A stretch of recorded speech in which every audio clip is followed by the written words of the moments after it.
Hello, everyone. I just want to take a quick second to explain in my own words and perspective the ADOS or DOS or Native Black movement here in the United States in regards to its legal and political intention. ADOS, the acronym standing for American Descendants of Slaves, is a term describing specifically Black people whose lineage goes directly back to peoples who were brought here as chattel slaves to the United States of America, or what would become the United States of America. Hence the word American at the beginning. These people are a specific subset of the African diaspora, and they make up the majority, but not all, present-day Black Americans. Antonio Moore of Tone Talks and Yvette Carnell of Breaking Brown created the ADOS term to push forward a discussion on lineage of Blacks in America. Many people are quick to jump up in response, full-throated, rebuffing such a delineation as being divisive, antagonistic, and unnecessary. But they're wrong. It actually is necessary, and I'll tell you why. But first, let me make it clear. This definition or classification in and of itself is not intended to grade or otherwise define Blackness in America. This is about lineage, not race or skin tone, and not a lot of this other stuff that people have been saying it's about. So sit those things aside for a moment. So the true undergirding driver for this term and discussion on lineage is important to understand and is actually pretty straightforward. As part of a growing body of work to substantiate, architect, and implement transformative socioeconomic politics for those affected by American chattel slavery, Yvette and Antonio recognize the need to more precisely identify this group of people who are directly impacted by it because they descend from it. We are not talking about people hit by collateral damage right now. We're talking about the direct targets that were and are impacted with the tax of legacy, lineage, and hand-me-down traumas created or fostered by the American government and that have kept generations of ADOS families in the social, economic, and political slums, or in other words, a bottom class.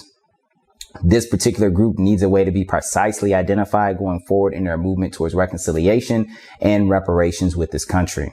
Almost like you'd have any specific criteria for identifying people who are part of a class action lawsuit, a definition needed to be created to identify the plaintiffs. These are the people who carry the direct burden of everything from American slavery through Jim Crow, redlining, mass incarceration, and even more pervasive and subtle forms of present-day oppression that can be disguised in a myriad ways, including subprime loans directed at certain communities and police brutality. All these things were enacted and carried out explicitly or implicitly to deny the full rights of citizenship to Black people who came from American chattel slavery.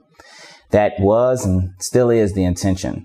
These tactics still have piled up to create literally a second class of living for many Blacks in this country that even the UN in some cases has dared to call it living third world in a first world country. The government needs to explicitly understand who these people are in the context of the discussion that needs to happen going forward. Now, with all that being said, this term is not to indicate that Black immigrants who have moved to this country have not experienced any of the oppressions that we have as an ADOS people. We'll have a conversation going into detail about that a little more later, but to keep it clear, this is simply a definition critical to the policy conversations going forward. Now, to wrap it up for my contemporary millennial colleagues, I want you guys to understand that this is not any intent to define Blackness in America. This is not an attempt to discredit or disarm or undermine the specific claims or status of any other group in America, Black or not. This term is not meant to put down anyone or discredit their right to be in this country or to make their own claims against oppressions they have faced. This is a specific political movement for a specific subgroup of people. We appreciate the support. We welcome constructive criticism, and dialogue is encouraged. But if you don't know, then ask, Google, watch videos on Yvette and Antonio's pages. And before you speak, if you don't know, ask. And when you do speak, let's try to keep it objective to the facts and the data. And we can keep it on a narrow road to constructive dialogue, constructive engagement, and we can avoid any unnecessary emotional misunderstandings in the process of having this discussion. So I'm Vel. Look forward to talking to you again.